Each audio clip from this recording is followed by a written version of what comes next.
ഇരിക്കുകയായിരുന്നു മഹാരാജ്. താഴെ പോയി ആ ഇട്ടോണ്ട് ആ ആ ആ വൈഷ്ണവ. ഇനിയിപ്പോ സമയായി. ഹരേ ആ, ഓം നമോ ഭഗവതേ വാസുദേവായ.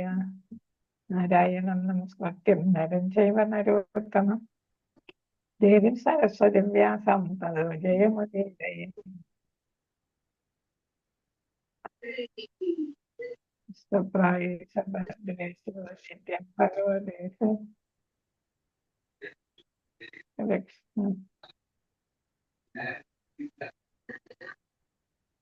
നാരായണം നമസ്കൃത്യം നരം ചൈവ നരോത്തമം ദേവീം സരസ്വതിം വ്യാസം തതോ ജയമുദീരയേ. നമസ്തേ സബലേശിവസിദ്ധ്യം ഭഗവതസേവയ ഭഗവതി ഉത്തമ ശ്ലോകേ ഭക്തിർഭവതി മുഖം കരോതി വാചാലം പങ്കം ലംഘയതേ ഗിരിം യത്രപാതമഹം വന്ദേ ശ്രീഗുരും ദീനതാരിണം ശ്രീചൈതന്യമീശ്വരം പരമാനന്ദമാധവം. ഓമജ്ഞാനതിമിരാന്ധസ്യ ജ്ഞാനാഞ്ജനശലാകയ സുരമീലിതം ചൈതന്യമനോഭീഷ്ടം സ്ഥാപിതം യേന ഭൂതലേ സ്വയം രൂപകഥാ മഹ്യം ദദാതി സ്വപദാന്തികം.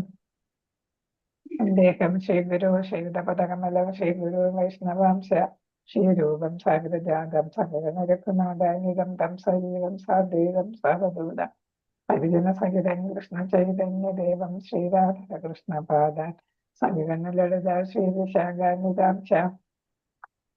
ഹേ കൃഷ്ണ കരുണ സിന്ധോ ദീനബന്ധോ ജഗത്പദേ ഗോപീശ ഗോപികാന്ത രാധാകാന്ത നമസ്തുതേ തപ്തജാർജുന ഗൗരാംഗേ ശ്രീരാധേ വൃന്ദാവനീശ്വരി വൃഷഭാനുസുതേ ദേവി പ്രണമാമി ഹരിപ്രിയേ.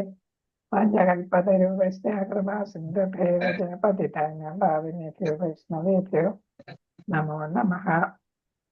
നമോ വിഷ്ണുപാദായ കൃഷ്ണപ്രസ്ഥായ ഭൂതലെ ശ്രീമതേ ജയപതാക സ്വാമിനി നാമിനേ നമാചാര്യപാദായ നിതായ കൃപപ്രദായ ഗൗരകഥാധാമതായ നഗരഗ്രാമതാരിണേ നമോ വിഷ്ണുപാദായ കൃഷ്ണപ്രസ്ഥായ ഭൂതലെ ശ്രീമതേ ഭക്തിവേദാന്ത സ്വാമിനി നാമിനേ നമസ്തേ സരസ്വതേ ദേവേ ഗൗരവാണി പ്രചാരിണേ ഋഷവിശേഷീനിവാദി പാശ്ചാത്യദേശതാരിണേ. ജയ ശ്രീകൃഷ്ണ ചൈതന്യ പ്രഭു നിത്യാനന്ദ ശ്രീ അദ്വൈത ഗദാധര ശ്രീവാസാദി ഗൗര ഭക്തവൃന്ദ. ഹരേ കൃഷ്ണ കൃഷ്ണ കൃഷ്ണ ഹരേ ഹരേ ഹരേ രാം ഹരേ രാം രാമ രാമ രാമ രാമ ഹരേ ഹരേ. ഹരേ കൃഷ്ണ കൃഷ്ണ കൃഷ്ണ ഹരേ ഹരേ. ഹരേ രാമ രാമ രാമ ഹരേ ഹരേ. ഹരേ കൃഷ്ണ കൃഷ്ണ കൃഷ്ണ ഹരേ ഹരേ. ഹരേ രാമ രാമ രാമ. ഹരേ കൃഷ്ണ. ശ്രീരാധാ ഗോവിന്ദ മന്ദിർ സ്കോർ മംഗലാപുരത്തിന്റെ ഹരേ കൃഷ്ണ ക്ലാസ്സിലേക്ക് സ്വാഗതം. ഹരേ കൃഷ്ണ. എല്ലാവർക്കും പ്രണാമം. ഹരേ കൃഷ്ണ. അപ്പൊ നമ്മൾ ഇന്ന് പഠിക്കുന്നത് ഇന്നലെ പഠിച്ചുകൊണ്ടിരുന്നതിന്റെ ബാക്കിയായിട്ട് തന്നെയാണ്. എങ്ങനെയാണ് ഓരോ വൈഷ്ണവരോടും നമ്മൾ പെരുമാറേണ്ടത് എന്നാണ് നമ്മൾ പഠിച്ചിരിക്കുന്നത്. ഇപ്പൊ വൈഷ്ണവനെ കാണുമ്പോ ഏതെങ്കിലും ജാതി നോക്കിയിട്ടല്ല നമ്മൾ വൈഷ്ണവരെ ബഹുമാനിക്കേണ്ടത്. അവരുടെ വിദ്യാഭ്യാസ ഇതാണ് നിലവാരം നോക്കിയല്ല, അല്ലെ? പിന്നെ അവരുടെ ശാരീരിക സ്ഥിതി നോക്കിയല്ല, നിറം ഒന്നും നോക്കിയിട്ടല്ല, കുടുംബം നോക്കിയിട്ടല്ല എന്നല്ല നമ്മൾ ഉപദേശാമൃതത്തിൽ പഠിച്ച കാര്യങ്ങളാണ് ഇവിടെ നമ്മൾ ഇതില് കഴിഞ്ഞ ദിവസം കുറച്ച് പഠിച്ചത്. ഇനി ഏതൊക്കെ സമയം നമ്മൾ ചെയ്യാൻ പാടില്ല എന്നുള്ള വൈഷ്ണവനെ ബഹുമാനിക്കുന്നത്.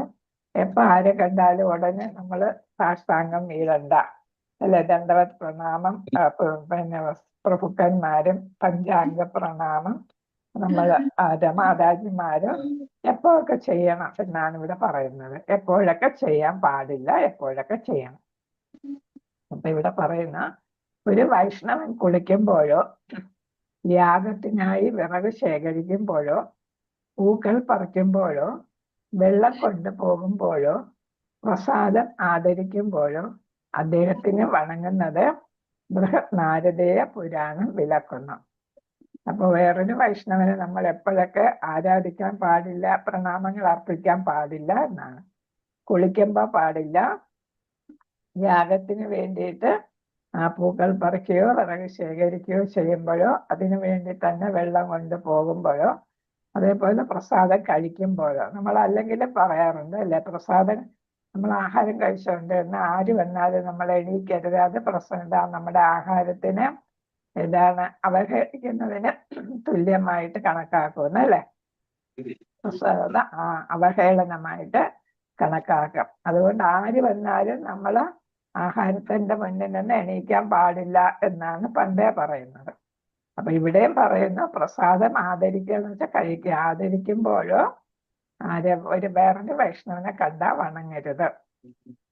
അത് ബൃഹത് നാരദീയ പുരാണം പാടില്ല എന്നാണ് പറയുന്നത്. നിങ്ങൾ അശുദ്ധ അവസ്ഥയിലാണെങ്കിൽ, ഉദാഹരണത്തിന് നിങ്ങൾ ഭക്ഷണം കഴിക്കുമ്പോഴോ നമ്മൾ കഴിക്കുമ്പോഴോ കുളിക്കുമ്പോഴോ ഷൂസ് ധരിക്കുമ്പോഴോ തല മറച്ചിരിക്കുമ്പോഴോ ശാരീരികമായിട്ട് വണങ്ങുകയോ സ്വീകരിക്കുകയോ ചെയ്യരുത്.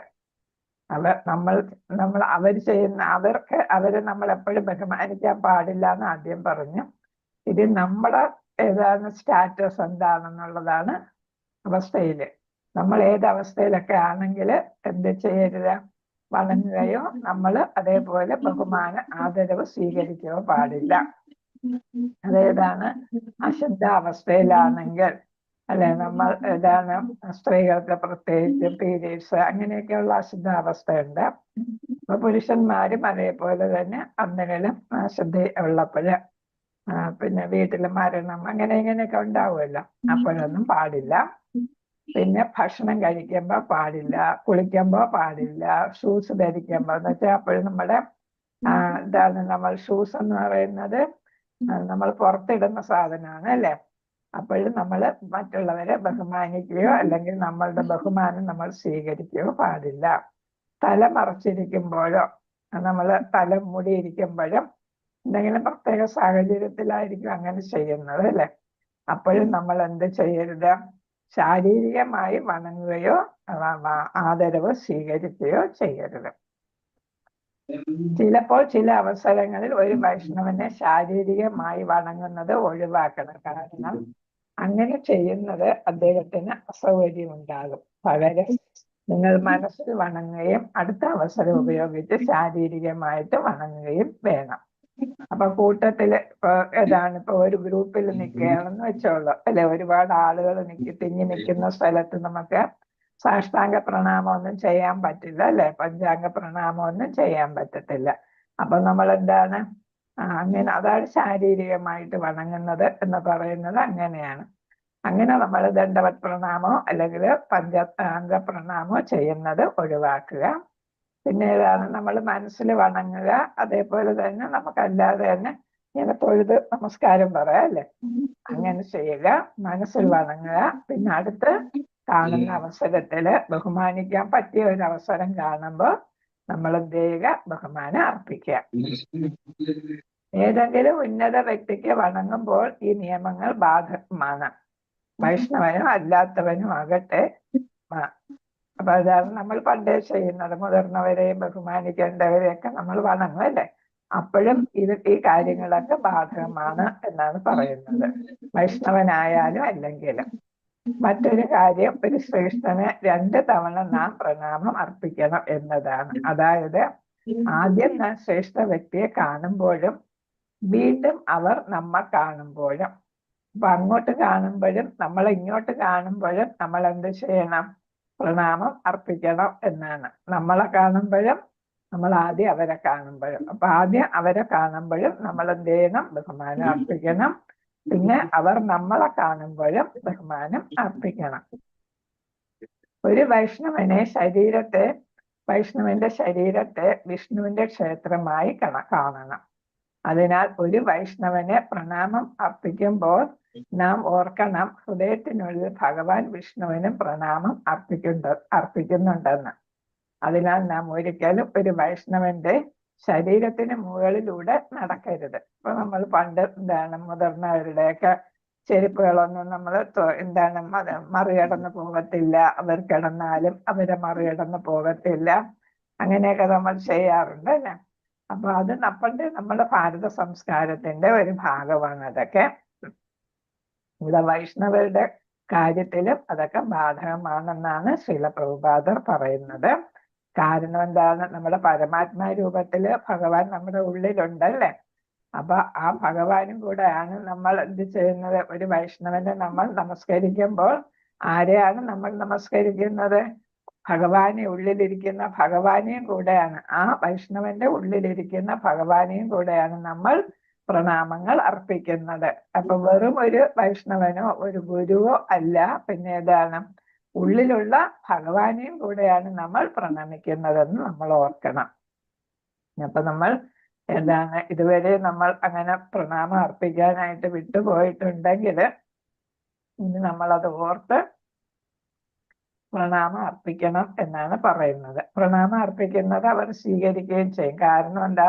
അവർക്കും അറിയാം എന്താണ് തന്നെ ബഹുമാനിക്കുമ്പോൾ തൻ്റെ ഉള്ളിലുള്ള ഭഗവാനെയാണ് അവർ ബഹുമാനിക്കുന്നത് എന്ന് പ്രണാമം സ്വീകരിക്കുന്നവർക്കും അറിയാം. അപ്പൊ അവിടെ നാം ഒരിക്കലും ഒരു വൈഷ്ണവന്റെ ശരീരത്തിന് മുകളിലൂടെ നടക്കാൻ പാടില്ല. കാരണം എന്താണ്? അത് ഭഗവാനെ മറികടക്കും. മുകളിലൂടെ നടക്കുക എന്ന് വെച്ചാൽ മറികടക്കുക അല്ലെ. അപ്പൊ അങ്ങനെ മറികടക്കുന്നെന്ന് വിചാരിക്കും. ഭഗവാനെ മറികടക്കുന്നതിന് തുല്യമാകും. ഭക്തരുമായിട്ടടുത്ത് സംഘം ചേരുമ്പോ എന്തൊക്കെ കാര്യങ്ങൾ ശ്രദ്ധിക്കണം? ഭക്തരുമായിട്ട് പതിവായി സഹവസിക്കണം. കാരണം എന്താണ്? സത്സംഗം, അത് നമ്മൾ ഉപദേശാമൃതത്തിൽ പഠിച്ചിട്ടുണ്ട് അല്ലെ. എപ്പോഴും എന്തുണ്ടായിരിക്കണം? സത്സംഗം ഉണ്ടായിരിക്കണം. അപ്പൊ സത്സംഗത്തിൽ നിന്നാണ് നമുക്ക് കൂടുതൽ ഭക്തിയിൽ വർദ്ധിപ്പിക്കാനായിട്ട് സാധിക്കുന്നത്. സത്സംഗത്തിൽ നമ്മൾ ഭഗവാന്റെ ലീലകൾ കേൾക്കുന്നു, നമ്മൾ ലീലകൾ പറയുന്നു, അതേപോലെ തന്നെ ഭഗവാന്റെ സങ്കീർത്തനം ചെയ്യുന്നു അല്ലെ. അപ്പൊ കൂട്ടത്തിലാണ് നമ്മൾ ഭാഗവതവും ഭഗവത്ഗീതയൊക്കെ വായിക്കുന്നു. അങ്ങനെ പിന്നെ നമ്മൾ ആരാധനയിൽ പങ്കെടുക്കുന്നു, ഒന്നിച്ചിരുന്ന് നമ്മൾ പ്രസാദം കഴിക്കുന്നു. അങ്ങനെ എപ്പോഴും ഒരുപാട് കാര്യങ്ങളാണ് നമ്മൾ ഭക്തരുമായിട്ട് സഹവസിക്കുമ്പോൾ ചെയ്യുന്നത്. പിന്നെ ഉപദേശാമൃതത്തിൽ തന്നെ നമ്മൾ പഠിച്ചു, മുതിർന്ന ഭക്തരുമായിട്ട് ഇടപഴകാനായിട്ട് നമുക്ക് സാഹചര്യം വന്നാല് അവരിൽ നിന്ന് ഒരുപാട് കാര്യങ്ങൾ നമുക്ക് ഗ്രഹിക്കാനായിട്ട് സാധിക്കും. നമുക്ക് എന്തെങ്കിലും സംശയം ഉണ്ടെങ്കിൽ എല്ലാം അവരോട് ചോദിച്ചറിയാനായിട്ട് സാധിക്കും, മുതിർന്ന ഭക്തരുണ്ടെങ്കിൽ അല്ലെ. അപ്പൊ ഉന്നത മൂന്ന് തരത്തിലുണ്ടല്ലോ ഭക്തർ. ഏതൊക്കെയാണ്? കനിഷ്ഠാധികാരി, മധ്യമാധികാരി, ഉത്തമാധികാരി അല്ലെ. അപ്പൊ ഉത്തമാധികാരിയെയും അതേപോലെ മധ്യമാധികാരിയെയും കിട്ടുകയാണെങ്കിൽ നമുക്ക് വളരെ നല്ലതാണ്. അവരിൽ നിന്ന് നമുക്ക് ഒരുപാട് കാര്യങ്ങൾ, അറിഞ്ഞുകൂടാത്ത ഒരുപാട് കാര്യങ്ങൾ നമുക്ക് മനസ്സിലാക്കാനായിട്ടും സാധിക്കും, സംശയങ്ങളൊക്കെ നിവാരണം ചെയ്യാനും സാധിക്കും. അതുകൊണ്ടാണ് നമ്മൾ ഇടയ്ക്കിടയ്ക്ക് ക്ഷേത്രത്തില് ദർശനത്തിന് പോകണം, അവിടെ താമസിക്കണം, ധാമവാസം വേണമെന്നൊക്കെ പറയുന്നുണ്ട്. ക്രമമായി എന്നാൽ ഒരു പ്രത്യേക സാഹചര്യത്തിൽ കഴിയുന്നത്ര തവണ എന്നാണ് അർത്ഥമാക്കുന്നത്. ഇവിടെ പറഞ്ഞ് ക്രമമായി എന്നാണ് പറഞ്ഞ, പതിവായി സഹകരിക്കണം.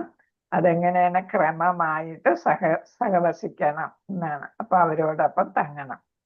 ആത്മാർത്ഥതയുള്ള ഭക്തരുമായി കൂടുതൽ സഹവസിക്കുമ്പോൾ കൃഷ്ണാവബോധത്തിൽ ഒരാൾക്ക് വേഗത്തിൽ പുരോഗതി കൈവരിക്കാൻ കഴിയും.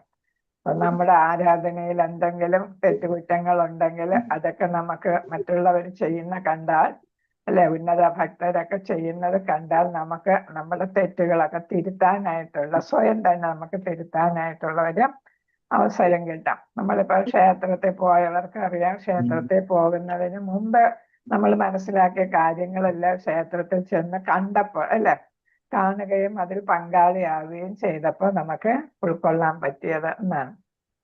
അതേപോലെ തന്നെ നമ്മൾ ഭക്തി ചെയ്യുന്ന അല്ലെ, നമ്മൾ സാധന ചെയ്യുന്നതിലും ഒക്കെ ഒരുപാട് മാറ്റങ്ങൾ വരും.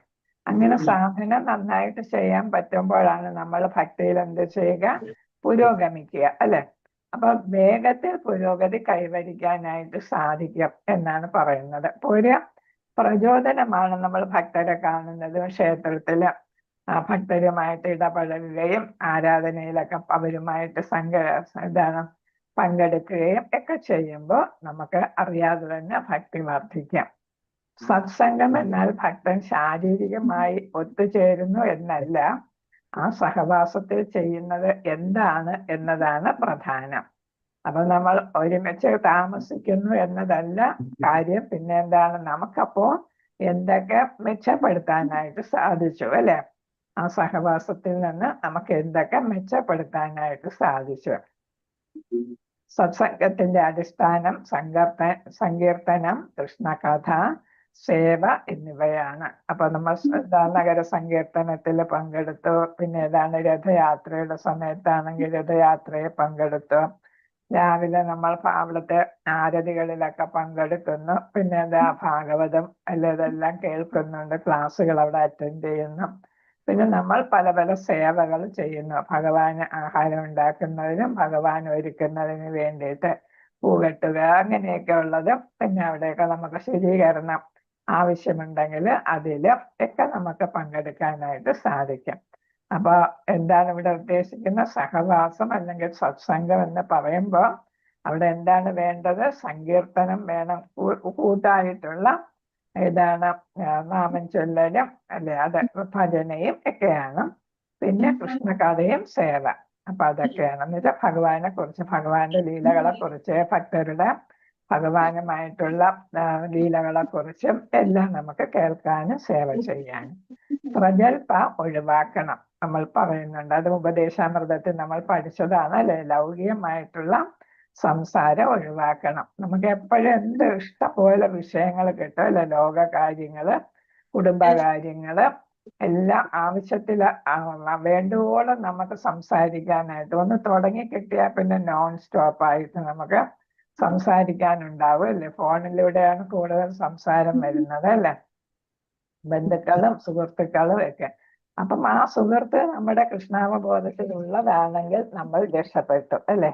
കാരണം എന്താ, അവിടെ അപ്പം പ്രജൽപ വരത്തില്ല. പ്രജൽപ എന്ന് പറയുന്നത് ഏതാ? നമ്മൾ ഉദാഹരണം പ്രഭാതർ പറഞ്ഞത് എന്താണ്? മഴക്കാലത്ത് ഏതാണ് തവളകൾ അല്ലെ? മാക്രോ മാക്രോ മാക്രോ എന്ന് വിളിക്കുന്നതായിട്ടാണ് അതിന് പറയുന്നത്. അത് എന്താണ് പറയുന്നത്? തവള ഈ ശബ്ദം ഉണ്ടാക്കി പാമ്പിനെ വിളിച്ചു വരുത്തുന്നു, തന്റെ നാശത്തെ വിളിച്ചു വരുത്തുന്നു. ഞാൻ ഇന്നയിടത്തുണ്ട്, എന്നെ വന്ന് വിഴുങ്ങിക്കോ എന്ന് തവള ആർക്ക് നിർദ്ദേശം കൊടുക്കുന്നു? പാമ്പിന് നിർദ്ദേശം കൊടുക്കുന്നതാണ്, വഴി പറഞ്ഞു കൊടുക്കുന്നതാണ് ഈ പ്രജൽപ കൊണ്ട് സാധിക്കുന്നത്. അതേപോലെ തന്നെ നമ്മൾ ആവശ്യവും അല്ലാത്ത അനാവശ്യമായിട്ടുള്ള ഭൗതിക സംസാരത്തിലൂടെ എന്താ നമ്മൾ നുണയും കുണ്ടണിയും അല്ലേ എല്ലാത്തിനും നമ്മൾ ഇടയാക്കും. അതൊക്കെ നമ്മൾ നാശത്തിന്. അതേപോലെ തന്നെ മറ്റു വൈഷ്ണവരുടെ കുറ്റം പറയുന്നത് ഏറ്റവും വലിയ വൈഷ്ണവ അപരാധമായിട്ടാണ് കണക്കാക്കുന്നത് അല്ലെ? അപ്പൊ കുറ്റം കുറവും എല്ലാം എല്ലാവർക്കും കാണും, കുറ്റവും കുറവും ഒക്കെ. നമ്മൾ അതൊക്കെ മനസ്സിലാക്കി അതൊക്കെ ഉൾക്കൊള്ളാനായിട്ട് നമുക്ക് കഴിയുന്നതും അതിനെക്കുറിച്ചുള്ള സംസാരം നമ്മൾ ഒഴിവാക്കുക. ലൗകിക സംസാരം മാത്രമല്ല, ആധ്യാത്മികതയിലും മറ്റു ഭക്തരെ കുറിച്ചുള്ള സംസാരം നമ്മൾ ഒഴിവാക്കണം. വിനയപൂർവ്വം കേൾക്കാൻ സത്സംഗത്തെ സ്വയം വിനയപൂരിതമാകണം. വെറുതെ സംസാരിക്കാൻ ഉത്സാഹം കാണിക്കരുത്. അപ്പൊ ഒരാൾ സംസാരിക്കുമ്പോൾ ആ ആള് പറയുന്നതൊക്കെ എന്താണ് വ്യക്തമായിട്ട് കേൾക്കാനായിട്ടുള്ള ഒരു ക്ഷമ അത് നമുക്കുണ്ടായിരിക്കണം. അത് വിനയപൂർവ്വം, വിനയം ഉണ്ടെങ്കിൽ ആ ക്ഷമ വരത്തുള്ളൂ അല്ലെ? അപ്പൊ വിനയപൂർവ്വമാകുമ്പോ നമുക്ക് ക്ഷമയോടെ മറ്റുള്ളവർ പറയുന്നതെല്ലാം കേൾക്കാനായിട്ട് സാധിക്കും. അത് ഭൗതികമായിട്ടുള്ള കാര്യങ്ങൾ കേൾക്കാനല്ല ഇവിടെ ഉദ്ദേശിക്കുന്നത്. ആധ്യാത്മികമായിട്ടുള്ള കാര്യങ്ങൾ, ഭഗവാനെ കുറിച്ചുള്ള കാര്യങ്ങൾ വിനയപൂർവ്വം നമ്മൾ കേൾക്കണം എന്നാണ് പറയുന്നത്. അപ്പൊ കേൾക്കാനും അതേപോലെ പറയാനും ഒക്കെ നമുക്ക് സാധിക്കണം. വെറുതെ സംസാരിക്കാൻ ഉത്സാഹം കാണിക്കരുത്. നമ്മൾ എന്താണ് വെറുതെ ഉള്ള സംസാരം പാടില്ല. ഭഗവാനുമായിട്ട് ബന്ധപ്പെട്ട കാര്യങ്ങൾ വ്യക്തമായിട്ട് നമുക്ക് സംസാരിക്കാനായിട്ട് സാധിക്കണം. ഭക്തരുടെ സത്സംഗമാണ് നമ്മുടെ ഏറ്റവും വിലപ്പെട്ട സ്വത്ത്. അതില്ലാതെ നമ്മുടെ ജീവിതം വരണ്ടതും അർത്ഥശൂന്യവുമായി തീരുന്നു. പതിവായി സഹവസിച്ചില്ലെങ്കിൽ ഒരാൾ കൃഷ്ണാവബോധത്തിൽ നിന്ന് അകന്നു പോകുമെന്ന് ഉറപ്പാണ്. അപ്പൊ സത്സംഗമാണ് നമ്മൾ ഭക്തരെ എന്താണ് നിലനിർത്തുന്നത്. കാരണം എന്താണ്, സത്സംഗത്തിൽ പോകുമ്പോഴാണ് നമുക്ക് പാട്ടുപാടാനും കീർത്തനം ചൊല്ലാനും അല്ലെ, പൂജകളിലൊക്കെ പങ്കെടുക്കാനും ഭഗവാനെ കുറിച്ച് കേൾക്കാനും പറയാനും ഒക്കെ ഉള്ള ഒരു അവസരം കിട്ടുന്നത്. അതില്ലാതായി പോയാൽ നമ്മൾ ഒറ്റയ്ക്കായി പോകുമ്പോൾ നമ്മൾ കൃഷ്ണാവബോധത്തിൽ നിന്നും അത് നിങ്ങളൊന്ന് ശ്രദ്ധിച്ചു നോക്കിയാൽ അറിയാം. കുറച്ച് ദിവസം നമ്മൾ ഇതിലൊന്നും പങ്കെടുക്കുന്നില്ല, ക്ഷേത്രത്തിൽ പോകുന്നില്ല, അങ്ങനെ വരുമ്പോൾ നമുക്ക് തന്നെ മനസ്സിലാകും നമ്മൾ കൃഷ്ണാവബോധത്തിൽ നിന്നും അകന്ന് ഭൗതികതയിലേക്ക് തിരിച്ചു വിടപ്പെടും എന്നുള്ളത് നമുക്ക് നിങ്ങൾ ഒന്ന് പിന്നെ ചിന്തിച്ചു നോക്കിയാൽ അത് മനസ്സിലാകും. ശ്രമിച്ചു നോക്കണ്ട, അത് നമ്മൾ മുമ്പ് നമുക്ക് എപ്പോഴെങ്കിലും അനുഭവം ഉണ്ടോ എന്നുള്ളത് നമ്മളൊന്ന് അവലോകനം ചെയ്ത് നോക്കുക. സത്സംഗം നേരിട്ടാകാം ബാബു, അതായത് ഗുരുവിന്റെയും വൈഷ്ണവരുടെയും ശാരീരിക സാന്നിധ്യം, അല്ലെങ്കിൽ വാക്കുകളിലൂടെ ആവാം വാണി, അതായത് ഗുരുവിന്റെയും വൈഷ്ണവരുടെയും പ്രബോധനം. രണ്ടും പ്രധാനമാണ്. അപ്പൊ നമ്മളിപ്പോ ക്ഷേത്രത്തിൽ പോയാൽ അവിടെ ഗുരു ഉണ്ടെങ്കിൽ ഗുരുവിന് ആവശ്യമുള്ള സേവകളൊക്കെ നമുക്ക് ചെയ്തു കൊടുക്കാം, അല്ലെ? അതാണ് ബാബു സേവ എന്ന് പറയുന്നത്, ശാരീരികമായിട്ടുള്ള സേവ. അപ്പൊ നമുക്ക് ഗുരുവിന്റെ ഡ്രസ്സൊക്കെ കഴുകി കൊടുക്കാം, ഗുരുവിന് എന്തെങ്കിലും കുളിക്കാനോ അല്ലെങ്കിൽ ഗുരുവിന് ഭക്ഷണം ഉണ്ടാക്കുന്നതിൽ നമുക്ക് സഹായിക്കാം. അങ്ങനെയൊക്കെയുള്ള സേവകളൊക്കെ നമുക്ക് ചെയ്യാം. അതൊക്കെയാണ് ബാബു സേവ അല്ലെങ്കിൽ ശാരീരിക സേവ സാന്നിധ്യം. പിന്നെ ഏതാണ്? ഗുരുവിന്റെ വാക്കുകൾ നമ്മൾ കേൾക്കുന്നു, ശ്രവിക്കുന്നു, മറ്റുള്ളവർക്ക് അത് പകർന്നു കൊടുക്കുന്നു, അല്ലെ? പ്രബോധനം, വൈഷ്ണവരുടെ പ്രബോധനം ചെയ്യുന്നു, പകർന്നു കൊടുക്കുന്നു. നമുക്ക് ഗുരു പറഞ്ഞു തന്ന കാര്യങ്ങൾ, അല്ലെങ്കിൽ ഭഗവത്ഗീതയിലെ ഭാഗവതത്തില് നമ്മൾ വായിച്ചതും കേട്ടതുമായിട്ടുള്ള കാര്യങ്ങൾ നമ്മൾ മറ്റുള്ളവരോട് പങ്കുവയ്ക്കുന്നു. അങ്ങനെ പങ്കുവയ്ക്കുമ്പോ അത് ഏതായിട്ട് മാറുന്നു? വാണി. വാണി എന്ന് വെച്ചാൽ വാക്ക്, അല്ലെ? ബാബു എന്ന് വെച്ചാൽ ശരീരം. അപ്പൊ വാണി സേവയാകും. അപ്പൊ നമുക്ക് രണ്ടു തരത്തിലുള്ള സേവയും ആകാം, ബാബു സേവയും ആകാം, വാണി സേവയും ആകാം. രണ്ടും ഒരുപോലെ പ്രധാനപ്പെട്ടതാണ്. ഇപ്പൊ ശ്രീല പ്രഭുപാദർക്ക് നമുക്ക് ബാബു സേവ ചെയ്യാൻ പറ്റത്തില്ല. കാരണം എന്താ? ശ്രീല പ്രഭുപാദർ ഭൗതിക ശരീരം ഉപേക്ഷിച്ചു പോയി. അതേപോലെ ഗുരു മഹാരാജ് പതാക സ്വാമി പ്രഭുപാദർക്ക് നമ്മൾ ബാബു സേവ ചെയ്യണമെങ്കിൽ നമ്മൾ എവിടെ എത്തണം? മായാപൂരെത്തണം, അല്ലെ? അപ്പൊ അവിടെ നമുക്ക് ബാബു സേവ ചെയ്യാനായിട്ട് ബുദ്ധിമുട്ടുണ്ട്. പക്ഷെ അവരുടെ കൃതികളും അവരുടെ ഉപദേശങ്ങളും അവരുടെ ലക്ഷ്യങ്ങളെല്ലാം നടപ്പിലാക്കാനായിട്ട് പ്രഭുപാദരുടെയും അതേപോലെ ജയപതാക സ്വാമിയുടെയും ഒക്കെ ലക്ഷ്യം, മിഷൻ, വിഷൻ, ഇതൊക്കെ നമുക്ക് പൂർത്തീകരിക്കാനായിട്ട് നമുക്ക് അവരോട് സഹകരിക്കാനായിട്ട് പറ്റും. അത് വാണി സേവയായിട്ട് മാറും. ഹരേ കൃഷ്ണ.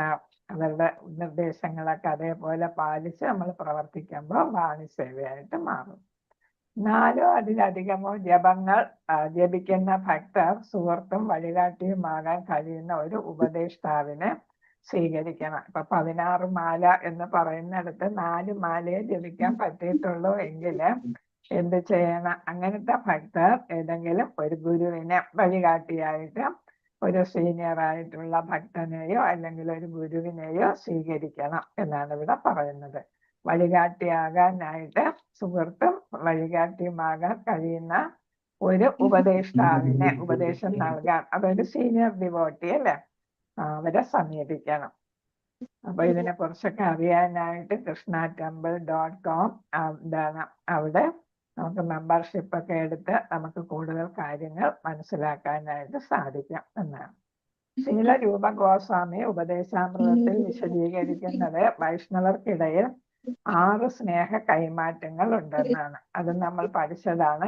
ദാനധർമ്മ സമ്മാനങ്ങൾ നൽകുക, ദാനധർമ്മത്തിൽ സമ്മാനങ്ങൾ സ്വീകരിക്കുക, ആത്മവിശ്വാസത്തോടെ മനസ്സ് വെളിപ്പെടുത്തുക, വിശ്വസ്തമായി സ്വകാര്യമായി അന്വേഷിക്കുക, പ്രസാദം സ്വീകരിക്കുക, പ്രസാദം അർപ്പിക്കുക. ഉപദേശാമൃതത്തിലെ ഒരു ശ്ലോകത്തിൽ നമ്മൾ പഠിച്ചതാണ്, അല്ലെ? അപ്പൊ നമുക്ക് വേണ്ടപ്പെട്ട വൈഷ്ണവർക്ക്, അല്ലെ, നമ്മൾ സമ്മാനം, ദാനധർമ്മത്തിലെ ധർമ്മമാണ്. അപ്പൊ വൈഷ്ണവർക്ക് നമ്മൾ കൊടുക്കുന്നതാണ് ഈ സമ്മാനങ്ങൾ. അപ്പൊ വേറെ ആർക്കെങ്കിലും കൊടുത്താൽ അത് ദാനധർമ്മമായിട്ട് കണക്കാക്കപ്പെടത്തില്ല. അതായത് കൃഷ്ണാവബോധത്തിലുള്ളവർക്കാണ് നമ്മൾ സമ്മാനങ്ങൾ നൽകേണ്ടത്. ഇപ്പൊ അവരുടെ വിശേഷ ദിവസങ്ങളൊക്കെ വരുമ്പോൾ നമുക്ക് എന്ത് ചെയ്യാം? അവർക്ക് സമ്മാനങ്ങൾ കൊടുക്കാം. അവരുടെ ജന്മദിനം അങ്ങനെയൊക്കെ വരുമ്പോൾ, അല്ലെങ്കിൽ അവരിപ്പോ ദീക്ഷ എടുത്ത ദിനം വന്നു, അല്ലെ, അത് ആഘോഷിക്കുന്നുണ്ടെങ്കിൽ അവർക്ക് ആ സമ്മാനങ്ങൾ കൊടുക്കാം. അപ്പൊ എന്ത് വിശേഷം വന്നാലും നമുക്ക് വൈഷ്ണവർക്ക് സമ്മാനങ്ങൾ നൽകാം. അതേപോലെ തന്നെ നമുക്ക് സമ്മാനങ്ങൾ സ്വീകരിക്കുകയും ആകാം. ഇപ്പൊ ചിലര് വിചാരിക്കുമോ വാങ്ങുന്നത് മോശമല്ലേ എന്നൊക്കെ വിചാരിക്കുക അല്ലെ. കൊടുക്കുന്നത് നമ്മൾ വൈഷ്ണവർക്ക് കൊടുക്കുന്നത് മോശമല്ല, അവർ തന്നാലും വാങ്ങുന്നതും മോശമല്ല. അപ്പൊ കൊടുക്കലും വാങ്ങലും വേണം എന്നാണ് ഇവിടെ പറയുന്നത്. ഇതൊക്കെ നമ്മൾ എന്താണ് കാണിക്കുന്നത്? നമ്മളുടെ സ്നേഹവും ആദരവും ഒക്കെയാണ് നമ്മൾ അതിലൂടെ പ്രകടിപ്പിക്കുന്നത് അല്ലെ. അപ്പം സ്നേഹമുള്ളിടത്തെ നമ്മൾ എന്ത് കൊടുക്കുള്ളൂ? സമ്മാനങ്ങൾ കൊടുക്കുകയുള്ളൂ. നമ്മൾ വൈഷ്ണവരാകുമ്പോൾ പ്രത്യേകിച്ച് താല്പര്യങ്ങളൊന്നും നമുക്കില്ല. എല്ലാം ഭഗവാന് അർപ്പിച്ചുകൊണ്ടാണ് നമ്മൾ പ്രവർത്തിക്കുന്നതെങ്കിൽ നമ്മൾ ദാനം കൊടുത്തത് കൊണ്ട്, സമ്മാനങ്ങൾ കൊടുത്തത് കൊണ്ട് അവർ നമ്മളെ കുറിച്ച് കൂടുതൽ മതിപ്പ് അവർക്ക് തോന്നുമെന്നോ അവർ ഇങ്ങോട്ട് നമുക്ക് എന്തെങ്കിലുമൊക്കെ ചെയ്തു തരുമെന്നോ ഒന്നും നമ്മൾ വിചാരിക്കുന്നില്ല. കാരണം എന്താണ്? അതൊന്നും നമ്മുടെ വൈഷ്ണവസത്തിന്റെ ഏതാണ് അതിൽ പെടുന്നതല്ല അല്ലെ. നമ്മളെല്ലാം ഭഗവാൻ അർപ്പിച്ച് ചെയ്യുന്നതാണ്. അതുകൊണ്ട് നമ്മൾ എന്ത് ചെയ്യുക? കൊടുക്കുകയും സമ്മാനം കൊടുക്കുകയും സമ്മാനങ്ങൾ സ്വീകരിക്കുക. അപ്പൊ ഇതെല്ലാം രുക്മിണി മാതാജി മ്യൂട്ട് ചെയ്തോളൂ. രുക്മിണി മാതാജി, ഹരേ കൃഷ്ണ. രുക്മിണി മാതാജി മ്യൂട്ട് ചെയ്തോളൂ. മാതാജി, ഹരേ കൃഷ്ണ. മ്യൂട്ട് ചെയ്തോളൂ. അവിടെ വേറെ എന്തോ സംസാരം വരുന്നു, അത് ഇവിടെ കേൾക്കുന്നു. ഹരേ കൃഷ്ണ. മ്യൂട്ട് ചെയ്തോളൂ, അപ്പൊ കേൾക്കത്തില്ല. അപ്പൊ എന്താണ്? വൈഷ്ണവരെ നമ്മൾ ആദരിക്കുന്നത് സ്നേഹിക്കുന്നതും ഒക്കെയാണ് ഈ സമ്മാനം കൈമാറലിലൂടെ. പിന്നെന്താണ്? നമ്മൾ സമ്മാനം കൊടുക്കുകയും ചെയ്യുമ്പോൾ ഒരു പ്രത്യേക മമതാ ബന്ധം നമുക്ക് വരും അല്ലെ. ഏതാണ്? ഭഗവാനെ മധ്യത്തിൽ നിർത്തിക്കൊണ്ടുള്ള ഒരു അടുപ്പമാണ് നമുക്ക് തോന്നുന്നത്. അതൊക്കെ നമ്മളെ ഭക്തിയിൽ പുരോഗമിക്കാനായിട്ട് നമ്മളെ സഹായിക്കും. അപ്പൊ അങ്ങനെ ഒരു വൈഷ്ണവ അടുപ്പം വരും. പിന്നെ ആത്മവിശ്വാസത്തോടെ മനസ്സ് വെളിപ്പെടുത്തുക. ഇപ്പൊ നമ്മൾ പുതുതായിട്ട് വൈഷ്ണവ ഇതിൽ വരുന്നവർക്ക് ഒരുപാട് സംശയങ്ങളും ഒക്കെ കാണും. അപ്പൊ ആ സംശയങ്ങളൊക്കെ നമുക്ക് എന്ത് ചെയ്യാനായിട്ട് സാധിക്കും? പങ്കുവയ്ക്കാനായിട്ട് ഒരു വിശ്വാസയോഗ്യനായ ഒരു വൈഷ്ണവനോട് പറയാം. അപ്പൊ അവിടെ ഒരു പ്രത്യേകത പറഞ്ഞത് എന്താണ്?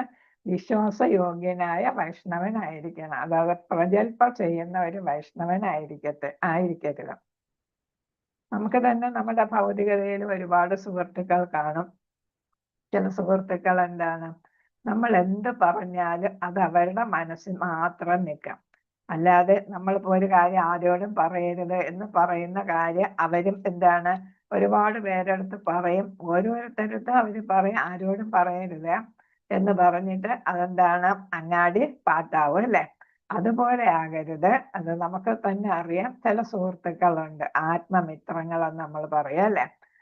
ആത്മമിത്രങ്ങള് നമ്മൾ എന്ത് പങ്കുവെച്ചാലും അവരുടെ മനസ്സിൽ മാത്രം അത് നിലനിൽക്കും, ആരോടും അത് ഷെയർ ചെയ്യത്തില്ല. അതേപോലെ ആയിരിക്കണം ഇതാണ് ആത്മവിശ്വാസത്തോടെ മനസ്സ് വെളിപ്പെടുത്തുന്നത് എന്നാണ്. അപ്പൊ ഉന്നതമായിട്ടുള്ള ശരിയായിട്ടുള്ള നമുക്ക് വിശ്വാസം അർപ്പിക്കാൻ പറ്റുന്ന വൈഷ്ണവരോട് നമ്മുടെ മനസ്സിലുള്ള വിചാരങ്ങളും ഒക്കെ നമുക്ക് എന്തെങ്കിലും സംശയങ്ങളുണ്ടെങ്കിൽ, എന്തെങ്കിലും പ്രശ്നങ്ങളുണ്ട്, പരീക്ഷ എടുക്കുന്നതിന് ചിലർക്ക് ഭയങ്കര പ്രശ്നങ്ങൾ ഉണ്ടായിരിക്കും അല്ലെ. അതൊക്കെ എന്താണ്? സ്വന്തം കാര്യങ്ങളാണ് അല്ലെ, കുടുംബകാര്യങ്ങളായിരിക്കും. അതെല്ലാവരോടും പങ്കുവയ്ക്കാനായിട്ട് സാധിക്കുന്നതായിരിക്കത്തില്ല കുടുംബത്തിലെ കാര്യങ്ങൾ. അങ്ങനെ വരുമ്പോൾ അത് വിശ്വാസയോഗ്യമായ ഒരു വൈഷ്ണവനെ അല്ലെങ്കിൽ വൈഷ്ണവിയെ കിട്ടുകയാണെങ്കിൽ നമുക്ക് അവരോട് വെളിപ്പെടുത്താം. അപ്പൊ അവർ എന്ത് ചെയ്യുന്നു? അതിന് പരിഹാരം നമുക്ക് പറഞ്ഞു തരാനായിട്ട് അവർക്ക് സാധിക്കും. കാരണം എന്താ? ഒരുപാട് അനുഭവമുള്ളവരായിരിക്കും അല്ലെ. ഒരുപാട് പേരുമായിട്ട് അവർക്ക് സമ്പർക്കം ഉണ്ടായിരിക്കും. അതിൽ നിന്ന് കിട്ടിയ അനുഭവ ജ്ഞാനം അവർക്കുണ്ടായിരിക്കും. അപ്പൊ അവർക്ക് നമ്മളെ നല്ല വഴിയിലോട്ട്, ഇപ്പൊ നമ്മുടെ കാര്യത്തിന് പരിഹാരം, പ്രശ്നത്തിന് പരിഹാരം കണ്ടെത്താനായിട്ട് അവർക്ക് സാധിക്കും. വിശ്വസ്തമായി സ്വകാര്യമായിട്ട് അന്വേഷിക്കുക. അപ്പൊ അവരോട് എന്താണ് ഈ കാര്യങ്ങളെല്ലാം സ്വകാര്യമായിട്ട് വിശ്വസ്തമായിട്ട് നമുക്ക് അവരോട് സംസാരിക്കാനായിട്ട് സാധിക്കും. പിന്നെ ഇതാണ് വൈഷ്ണവർ തമ്മിൽ പ്രസാദം. നേരത്തെ സമ്മാനങ്ങൾ പറഞ്ഞു, ഇവിടെ പ്രസാദം സ്വീകരിക്കുക, പ്രസാദം അർപ്പിക്കുക. നമ്മൾ വീട്ടില് അതിഥിയായിട്ട് വൈഷ്ണവർ വരികയാണെങ്കിൽ അവർക്ക് എന്താ? നമുക്ക് പ്രസാദം അർപ്പിക്കാനായിട്ട് സാധിക്കും. അതേപോലെ നമ്മൾ അതിഥിയായിട്ട് വൈഷ്ണവരുടെ വീട്ടിൽ പോകുമ്പോൾ നമ്മൾ പ്രസാദം സ്വീകരിക്കുകയും വേണം. ചിലർ എന്താണ് മറ്റു വീടുകളിൽ ഒന്നും കഴിക്കാത്തവർ കാണും അല്ലേ? അപ്പൊ അതൊരു ശീലമാക്കിയവർ കാണും. പക്ഷെ നമുക്ക് അവിടെ പ്രസാദമാണ് തരുന്നതെങ്കിൽ നമുക്ക് എന്താണ്, വൈഷ്ണവനാണ് തരുന്നത്, അത് പ്രസാദമാണ്, ഭഗവാൻ അർപ്പിച്ചതാണ് തരുന്നതെങ്കിൽ നമുക്കത് സ്വീകരിക്കാം എന്നാണ്. അപ്പൊ അവിടെയും വൃത്തിയും വെടുപ്പ് ഒക്കെ ഉള്ള തരത്തിലായിരിക്കും അവിടെ ഭഗവാന് ഭക്ഷണം ഉണ്ടാക്കിയിരിക്കുന്നത് അല്ലെ, പ്രസാദം ഉണ്ടാക്കിയിരിക്കുന്നത്. അപ്പൊ ആ മഹാപ്രസാദം നമുക്ക് സ്വീകരിക്കുന്നതിൽ വിമുഖതയൊന്നും വേണ്ട. നമുക്കും അതേപോലെ അങ്ങോട്ടും ക്ഷണിച്ച് നമുക്ക് അവർക്ക് പ്രസാദമൊക്കെ കൊടുക്കാനായിട്ടുള്ള അവസരം നമ്മൾ ഉണ്ടാക്കുക എന്നാണ്. അപ്പൊ ഇത് നമ്മൾ ഉപദേശാമൃതത്തിൽ പഠിച്ച കാര്യമാണ്. ക്ഷേത്രത്തിൽ വരുമ്പോൾ വൈഷ്ണവരിൽ നിന്ന് പ്രസാദം സ്വീകരിക്കണം. ഗൃഹസ്ഥരെ സംബന്ധിച്ചിടത്തോളം വൈഷ്ണവരെ അവരുടെ വീടുകളിലേക്ക് പ്രസാദം അർപ്പിക്കാൻ ക്ഷണിക്കേണ്ടത് അവരുടെ കടമയാണ്. ഗൃഹസ്ഥർ സന്യാസി ഭക്തരെ അവരുടെ വീടുകളിൽ പ്രസംഗിക്കാൻ വിളിക്കാൻ ശ്രമിക്കണം. നമുക്ക് നൽകാനോ സ്വീകരിക്കാനോ കഴിയുന്ന ഏറ്റവും വിലയേറിയ സമ്മാനം കൃഷ്ണകഥയാണ്. കൃഷ്ണാവബോധത്തെ കുറിച്ചുള്ള അതീന്ദ്രിയമായിട്ടുള്ള അറിവ്. ഞാനിപ്പോ പറഞ്ഞ കാര്യങ്ങൾ തന്നെയാണ്. ഇപ്പൊ നമ്മൾ എന്ത് ചെയ്യുക, മുതിർന്നവരെ ഗൃഹസ്ഥാശ്രമത്തിലുള്ളവർ എന്ത് ചെയ്യണം, വൈഷ്ണവരെ ക്ഷണിച്ച് അവർക്ക് പ്രസാദം നൽകണം. സന്യാസിമാരെയും അതേപോലെ എന്താണ്, സന്യാസി ഭക്തരെ, വൈഷ്ണവരായിട്ടുള്ള സന്യാസിമാരെ നമ്മുടെ വീട്ടിൽ ക്ഷണിക്കാനും പ്രസംഗിക്കുക എന്ന് പറയുമ്പോൾ എന്താണ്, വളരെ പ്രധാനപ്പെട്ട വിഷയങ്ങളെ കുറിച്ചായിരിക്കും അവർ പ്രസംഗിക്കുന്നത്. എല്ലാം ഭഗവാനുമായിട്ട് ബന്ധപ്പെട്ട കാര്യങ്ങളായിരിക്കും. അപ്പൊ അത് കേൾക്കാനായിട്ട് നമ്മൾ മാത്രമല്ല മറ്റ് വൈഷ്ണവരെയൊക്കെ നമുക്ക് ക്ഷണിക്കാവുന്നതാണ്. അപ്പൊ അങ്ങനെ വരുമ്പോ എന്താണ്, നമുക്ക് ഏറ്റവും പ്രധാനപ്പെട്ട സമ്മാനം നമുക്ക് കിട്ടുകയാണ്. ഏത് സമ്മാനമാണ്? കൃഷ്ണകഥ അല്ലെ? ആ സമ്മാനം നമുക്ക് കിട്ടാനായിട്ട് ഇടയാകുന്നു. കൃഷ്ണാവബോധത്തെ കുറിച്ചുള്ള അതീന്ദ്രിയമായ അറിവ് ഇങ്ങനെ സന്യാസി ഭക്തരിൽ നിന്നും ഗൃഹസ്ഥർക്കെല്ലാം കിട്ടാനായിട്ട് സാധിക്കും. പറയുന്നത് ഭക്തന്മാരല്ലാത്തവരുമായിട്ട്, ഇപ്പൊ ഇതുവരെ പറഞ്ഞത് ഭക്തന്മാരുമായിട്ടുള്ള ഇടപെടലുകളാണ്. ഇനി ഭക്തന്മാരല്ലാത്തവരുമായിട്ട് നമ്മൾ എങ്ങനെ ബന്ധപ്പെടണം എന്നുള്ളതാണ്. നമ്മൾ സമൂഹത്തിൽ എല്ലാവരും കൃഷ്ണാവബോധത്തിലുള്ളവരല്ല അല്ലെ. 100-ൽ ഒരാളായിരിക്കും കൃഷ്ണാവബോധത്തിൽ ഉണ്ടാകുന്നത് അല്ലെ. നമ്മളെ ചുറ്റുപാട് നോക്കിയാൽ ചിലപ്പോൾ നമ്മൾ മാത്രമായിരിക്കും കൃഷ്ണാവബോധത്തിലുള്ളത് അല്ലെ. അപ്പൊ നമ്മൾ അങ്ങനെ വരുമ്പോൾ നമ്മൾ ഭൗതികതയിൽ എന്താണ് ജീവിക്കുന്നവരാണ്, നമ്മൾ ഗൃഹസ്ഥാശ്രമികളാണ്. അപ്പൊ ഭൗതികതയില് മറ്റുള്ളവരുമായിട്ടെല്ലാം നമുക്ക് ബന്ധപ്പെടേണ്ടി വരും. അപ്പൊ എങ്ങനെയായിരിക്കണം? ഊർജ്ജസ്വലമായ ഒരു ആത്മീയ ജീവിതം നിലനിർത്താൻ സത്സംഗം ആവശ്യമുള്ളത് പോലെ അസത്സംഗവും, അതായത് ഭക്തരല്ലാത്തവരുടെ സഹവാസം ഒഴിവാക്കുന്നതും ഒരുപോലെ പ്രധാനമാണ് എന്നാണ്. അപ്പൊ നമ്മൾ എന്ത് ചെയ്യണമെന്നാണ് ഇവിടെ പറയുന്നത്? അസത് ഭക്തരെ അല്ലെ, അസത് സംഘം, അത് നമുക്ക് യോജിക്കുന്നവരല്ല എന്ന് കണ്ടാല് അവരെ ഒഴിവാക്കണം എന്നാണ് ഇവിടെ പറഞ്ഞിരിക്കുന്നത്. നമുക്ക് ഒരു പരിധി വരെ, നമുക്കിപ്പോ നമ്മുടെ നെയ്ബർ എപ്പോഴും പ്രജൽപ്പം ചെയ്യുന്ന ഒരാളാണ്, എപ്പോഴും മറ്റുള്ളവരെ കുറ്റം കണ്ടുപിടിക്കുന്ന ആളാണ്, എപ്പോഴും ഓരോ ആവശ്യങ്ങൾ, ഇങ്ങനെ ഭൗതികമായിട്ടുള്ള ആവശ്യങ്ങൾ പറയുന്നതാണ്. അതേപോലെ തന്നെ മറ്റുള്ളവരുടെ അവളുടെ വീട് കണ്ടില്ലേ, അവളുടെ കാറ് കണ്ടില്ലേ, മക്കൾ അങ്ങനെ നടക്കുന്നില്ലേ, എങ്ങനെ നടക്കുന്നില്ലേ അല്ലെ എന്നൊക്കെ പറഞ്ഞ് കുശുമ്പ് അല്ലെ, കുശുമ്പും കുന്നായ്മയായിട്ട് നടക്കുന്ന ഒരുപാട് നൈബേഴ്സ് ഒക്കെ നമുക്ക് എല്ലാവർക്കും ഉണ്ട്. അപ്പൊ അങ്ങനെയുള്ളവരുമായിട്ട് നമ്മൾ ബന്ധം കൂടുതൽ അടുക്കുമ്പോൾ അവർ പറയുന്നതെല്ലാം നമ്മൾ കേൾക്കേണ്ടി വരും. അങ്ങനെ വരുമ്പോൾ നമ്മുടെ കൃഷ്ണാവബോധത്തിന് കോട്ടം തട്ടാനായിട്ട് ഇടയുണ്ട്. ചിലരെപ്പോഴും സിനിമ കാണുന്നവരായിരിക്കും. അപ്പൊ സിനിമ കഥകളൊക്കെ പറഞ്ഞ് നമ്മളെ അങ്ങോട്ട് അട്രാക്ട് ചെയ്യാനായിട്ട് ഭൗതികതയിലോട്ട്. അല്ലെങ്കിൽ ചിലർക്കാണെങ്കിൽ എപ്പോഴും ഡ്രസ്സ് വാങ്ങുന്ന അല്ലെങ്കിൽ ആഭരണങ്ങൾ വാങ്ങുന്ന, എപ്പോഴും ഷോപ്പിങ്ങിന് പോകുന്ന, അല്ലെങ്കിൽ വെറുതെ ഇങ്ങനെ ഓരോരുത്തർ യാത്ര പോകുന്ന, അങ്ങനെയൊക്കെ ഉള്ള ഒരുപാട് സ്വഭാവക്കാരുണ്ട്. അങ്ങനെയുള്ളവരോട് കഴിയുന്നതും അവരുമായിട്ടുള്ള അടുപ്പം ഒരു ഡിസ്റ്റൻസ് ഇടാൻ നമ്മൾ പറയത്തില്ല, ഒരു ഡിസ്റ്റൻസ് കീപ്പ് ചെയ്യാൻ അല്ലെ. ആ ഡിസ്റ്റൻസ് കീപ്പ് ചെയ്യുന്നതായിരിക്കും നമുക്ക് നല്ലത്, അവർക്കല്ല നമുക്ക് നല്ലത് എന്നാണ് ഇവിടെ പറയുന്നത്. ഭക്തര് അല്ലാത്തവരുമായുള്ള സഹവാസം നമ്മുടെ കൃഷ്ണാവബോധത്തെ മലിനമാക്കുന്നതിനാൽ ഒരാൾ അവരുമായുള്ള സഹവാസം കുറയ്ക്കണം. അപ്പൊ ടു ദ മിനിമം എന്ന് നമ്മൾ പറയില്ലേ, അത് ചെയ്യണം. ടു ദ മിനിമം ആക്കണം. അവരെ നമുക്ക് മുഴുവനായിട്ട് ഒഴിവാക്കാൻ പറ്റത്തില്ല. കാരണം നമ്മൾ സമൂഹ ജീവി ആയതുകൊണ്ട് നമുക്ക് സമൂഹത്തിൽ നമുക്ക് ഒറ്റപ്പെട്ട് ജീവിക്കാനായിട്ട് പറ്റത്തില്ല എന്നുള്ളത് കൊണ്ട് അവരുടെ സഹവാസം നമ്മൾ ഏറ്റവും കുറച്ചാക്കണം, മിനിമൈസ് ചെയ്യണം. പ്രൊഫഷണൽ അല്ലെങ്കിൽ ബിസിനസ് കടമകൾ നിറവേറ്റുന്നതിനും അടുത്ത ബന്ധുക്കൾ, അയൽക്കാർ, സഹപ്രവർത്തകർ തുടങ്ങിയവരുടെ അടിസ്ഥാന സാമൂഹ്യ കടമകൾ നിറവേറ്റുന്നതിനും ഏറ്റവും കുറഞ്ഞ പരിധി വരെ മാത്രമേ ഭക്തരല്ലാത്തവരുമായിട്ട് സഹവസിക്കാവൂ. നമുക്ക് ഒഴിച്ചുകൂടാൻ പറ്റാത്തത് കാര്യങ്ങളാണ്. എന്താണ്, നമ്മൾ പ്രൊഫഷണൽ ജോലിയുള്ള ആളുകളാണെങ്കിൽ ജോലി സ്ഥലത്ത് മറ്റുള്ളവരുമായിട്ട് നമ്മൾ ഇടപഴകണം. അതേപോലെ തന്നെ ബിസിനസ്സുമായിട്ട് ബന്ധപ്പെട്ട് ഇപ്പൊ നമ്മൾ ബാങ്ക് കാര്യങ്ങള് അങ്ങനെയൊക്കെ ഉള്ള കാര്യം, നമുക്ക് എല്ലാവർക്കും അക്കൗണ്ടുകൾ കാണുമല്ലോ. അപ്പൊ അങ്ങനെ, അല്ലെങ്കിൽ നമ്മൾ കടയിൽ പോയി സാധനങ്ങൾ വാങ്ങിക്കണം, അങ്ങനെയൊക്കെ ഉള്ള കാര്യങ്ങളൊക്കെ ചെയ്യുമ്പോഴും പിന്നെ നമ്മൾ അടുത്ത ബന്ധുക്കൾ, അയൽക്കാർ, സഹപ്രവർത്തകർ അങ്ങനെയൊക്കെ ഉള്ള നമുക്ക് ഒഴിവാക്കാൻ പറ്റാത്തവരുടെ അവരുമായിട്ടുള്ള കടമകൾ നിറവേറ്റാനായിട്ട് കുറഞ്ഞ സമയം വേണം നമ്മൾ ഉപയോഗിക്കാൻ എന്നാണ് അവിടെ പറയുന്നത്. പരിധി നിശ്ചയിക്കണം അല്ലെ. അവരുമായിട്ട് ഏറ്റവും കുറച്ച് സഹവസിക്കാനായിട്ട് നമ്മൾ ശ്രമിക്കണം. അവസരം കിട്ടിയാൽ എല്ലാവർക്കും ഭയങ്കരമായിട്ട് സംസാരിക്കാനായിട്ട് താല്പര്യം കാണും അല്ലെ. അപ്പൊ അവർ ഒരുപാട് സംസാരിച്ചെന്നിരിക്കും. അവസരം കിട്ടിയാൽ കുറവ് സംസാരിക്കുന്ന ആളുകൾ കുറവാണ്. കൂടുതൽ പേരും വാതുവരാതെ സംസാരിക്കുന്നവരായിരിക്കും. അതുകൊണ്ട് അത്തരം ആളുകളിൽ നിന്ന് അകന്നു നിൽക്കുക. അപ്പൊ നമ്മുടെ സമയം പോകുന്നതേ അറിയത്തില്ല. അപ്പൊ നമുക്ക് എന്താണ്, നമ്മുടെ പൂജകളും അതേപോലെ വായനയും അല്ലെ, അങ്ങനെയൊക്കെ ഉള്ള കാര്യങ്ങളൊക്കെ കുറയാനായിട്ട് അത് ഇടയാക്കും.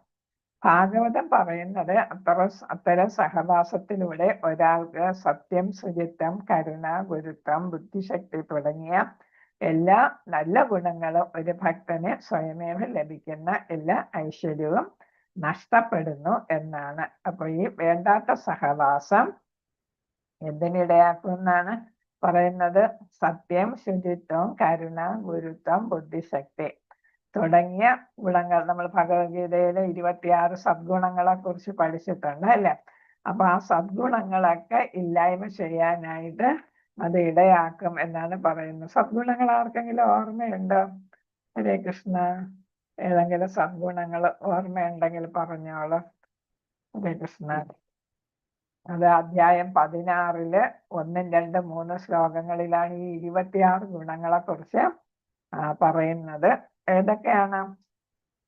അതിനെ ദൈവീ സമ്പത്ത് എന്നാണ് പറയുന്നത്. അപ്പൊ നമുക്ക് എന്താണ്, ഒരു ശുദ്ധ മനസ്സുണ്ടായിരിക്കണം. പിന്നെ എന്താ പറയുന്നത്? മരണഭയം ഇല്ലായിരിക്കണം. അതാണ് ഭയം എന്ന് പറയുന്നത്. കൂടുതലും മരണഭയമാണ്.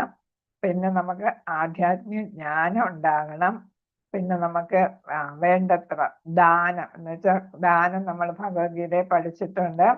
സന്ദർഭവും അല്ലെ, ആർക്കാണ് കൊടുക്കുന്നത്, എപ്പോ കൊടുക്കുന്നു, എവിടെ വെച്ച് കൊടുക്കുന്നു എന്നതിനൊക്കെ അടിസ്ഥാനം. നമ്മൾ ഏത് മാനസികാവസ്ഥയിൽ കൊടുക്കുന്നു. ഉദാഹരണമായിട്ട് ഒരു മുഴുക്കുടിയനായിട്ടുള്ള ആളിന് നമ്മൾ ചെയ്യാൻ പാടില്ല, ദാനം ചെയ്യാൻ പാടില്ല. അതേപോലെ തന്നെ ഒരു ലിക്കർ ഷോപ്പിന്റെ മുന്നിൽ ആരെങ്കിലും പൈസ ചോദിച്ചാൽ അവർക്ക് ദാനം ചെയ്യാൻ പാടില്ല. ഇപ്പൊ ഭഗവാനുമായിട്ട് ബന്ധപ്പെട്ട പ്രവർത്തനങ്ങൾക്ക് ചോദിക്കുകയാണെങ്കിൽ നമ്മൾ ദാനം ചെയ്യണം. അപ്പൊ അതാണ് എവിടെ വെച്ച് എപ്പോഴാണ് അല്ലെ, എന്തിനാണ് എന്നൊക്കെയുള്ള കാര്യങ്ങൾ അങ്ങനെ ദാനം ചെയ്യണം. നമുക്ക് പിന്നെ ഇന്ദ്രിയ നിയന്ത്രണം വേണം.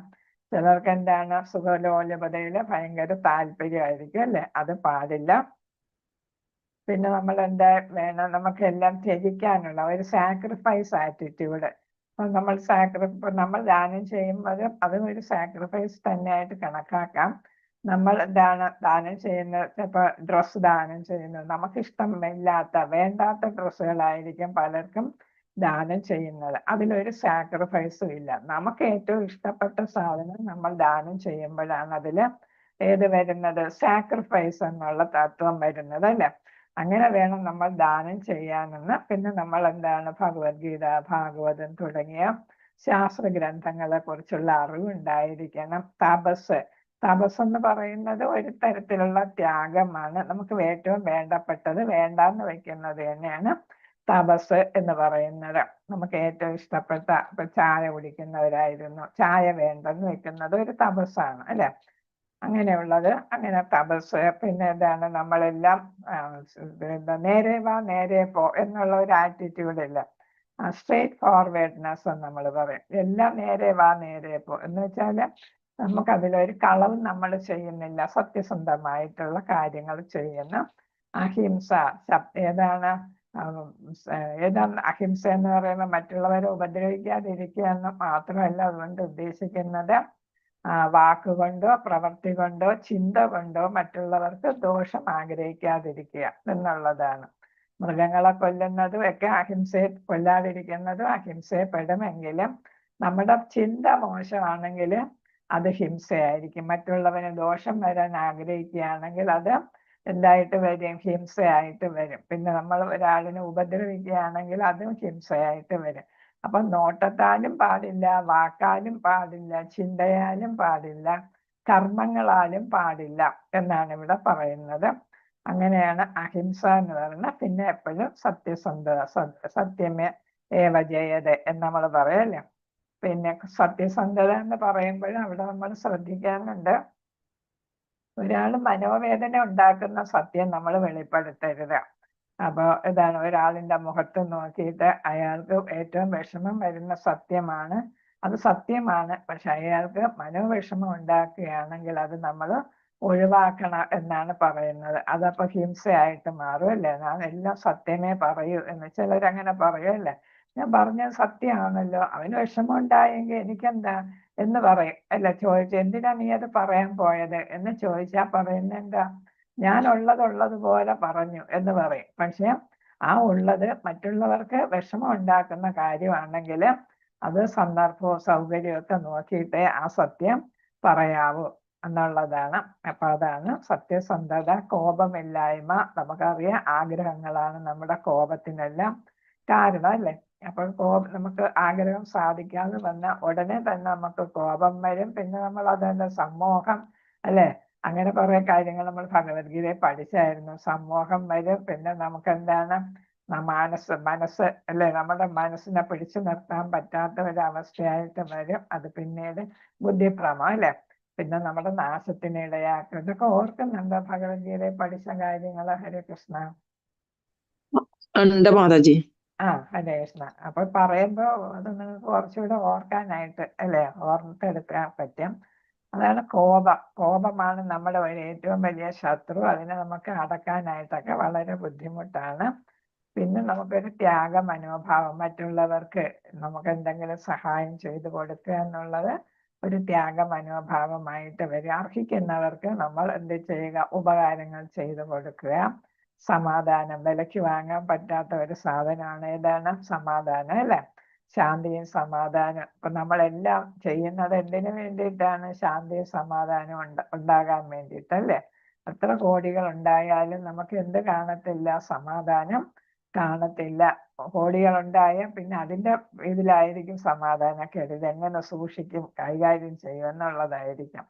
അപ്പൊ നമുക്ക് മനസ്സമാധാനം വേണം. അത് നമ്മൾ മനസ്സമാധാനം മറ്റുള്ളവരോടുള്ള പെരുമാറ്റത്തിൽ ഒക്കെ ഇവിടെ നമുക്ക് മനസ്സമാധാനം നേടിയെടുക്കാൻ സാധിക്കും. പിന്നെ നേരത്തെ പറഞ്ഞത് കുറ്റം കണ്ടുപിടിക്കാതിരിക്കൽ. പിന്നെ അർജുനനുണ്ടായിരുന്ന കമ്പാഷൻ അല്ലെ, കമ്പാഷൻ. നമ്മൾ ഭഗവത്ഗീതയുടെ തന്നെ യുദ്ധം അല്ലെ, ഭഗവത്ഗീത തന്നെ അർജുനൻ എന്തുണ്ടായിരുന്നാണ്? കമ്പാഷൻ തോന്നി. ആരോട്?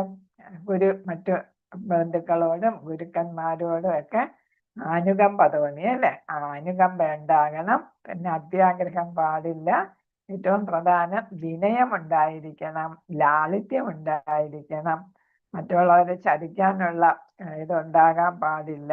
പിന്നെ ഏതാണ്? എല്ലാത്തിനും ഒരു നമുക്ക് എന്താ കാര്യങ്ങൾ ചെയ്യാനുള്ള, ഭഗവാന്റെ കാര്യങ്ങൾ പ്രചരിപ്പിക്കാനുള്ള ഒരു ഉത്സാഹവും ഒക്കെ നമുക്കുണ്ടായിരിക്കണം. ക്ഷമിക്കാനുള്ള ഒരു കഴിവ് നമുക്ക് ഏറ്റവും അത്യാവശ്യമായിട്ടുള്ളതാണ്. ക്ഷമയും അല്ലെ ഏറ്റവും അത്യാവശ്യമായിട്ടുള്ളതാണ്. പിന്നെ ഏതാണ്? മാനസിക ശാരീരിക ശുചിത്വം ഉണ്ടായിരിക്കണം, ഉള്ളിലും പുറത്തും ശുചിത്വം ഉണ്ടായിരിക്കണം. അർജുനന് ഭഗവാൻ ഉപദേശിച്ചതാണ്, നിനക്ക് ഉപദേശിക്കുന്ന എന്തുകൊണ്ടാണ്? നിനക്ക് അസൂയയില്ല അല്ലെ? അസൂയ ആണ് നമ്മളെ ഏറ്റവും വലിയ ഒരു ഏതാണ് പിന്നെ വേണ്ടാത്ത ഒരു നെഗറ്റീവ് ആറ്റിറ്റ്യൂഡാണ്. പിന്നെ ഏതാണ്? ഞാൻ എന്നുള്ള ഭാവം, അഹങ്കാരം, മിഥ്യാഹങ്കാരം. ഭഗവാനെ മറന്നുള്ള ആ ചിന്തയാണ് നമ്മളെ മിഥ്യാഹങ്കാരം. അത് നമ്മളെ എന്തിനിടയാക്കും? നാശത്തിലേക്ക് വഴിതെളിക്കാം. അപ്പൊ ഇതൊക്കെ ഇവിടെ നല്ല ഗുണങ്ങളാണ്.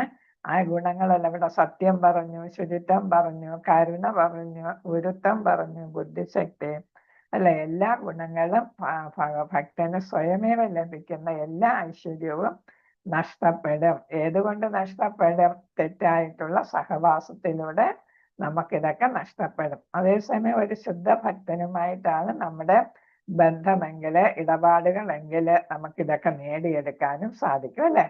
അപ്പൊ ശുദ്ധ ഭക്തനുമായിട്ടുള്ള സഹവാസം നമ്മളെ ഏറ്റവും ഈ ഗുണങ്ങളൊക്കെ അല്ലെ, ദേവി ഗുണങ്ങളെല്ലാം നമുക്ക് നേടിയെടുക്കാനായിട്ട് ഇതെല്ലാം ഒരു സമ്പത്താണ്. ദേവി സമ്പത്ത് എന്നാണ് ഇതിനെ പറയുന്നത്. ഈ ദേവി സമ്പത്ത് നമുക്ക് നേടിയെടുക്കാം, ഭക്തിയിൽ ഉയരാനും ഭഗവാനിൽ എത്താനും ഒക്കെ നമുക്ക് സാധിക്കും എന്നാണ്. അത്തരം അവിശുദ്ധ സഹവാസത്തിൽ ഒരു മനുഷ്യൻ വരുന്നതിനെക്കാളും വേറെ എവിടെയും അത്ര അധപ്പതിക്കത്തില്ല. ഇപ്പൊ തെറ്റായിട്ടുള്ള സഹവാസം അത് ഏറ്റവും ഏതാണ് മോശമായിട്ടുള്ള, നമ്മളെ ഭക്തിയിൽ നിന്ന് വീട്ടുന്ന ഒരു ഘടകമായിട്ടാണ് ഇവിടെ പറഞ്ഞിരിക്കുന്നത്. ഹരേ കൃഷ്ണ. ഭഗവാൻ ചൈതന്യ. അപ്പൊ ഇത് നമുക്ക് അടുത്ത ദിവസം എടുക്കാൻ തുടങ്ങുമ്പോ പിന്നെ കൂടുതലുണ്ട്. ഹരേ കൃഷ്ണ. വാഞ്ചകൽപതരൂപസ്യ കൃപാ സിന്ധുഭ്യേവ പതിദാന പാവനേഭ്യോ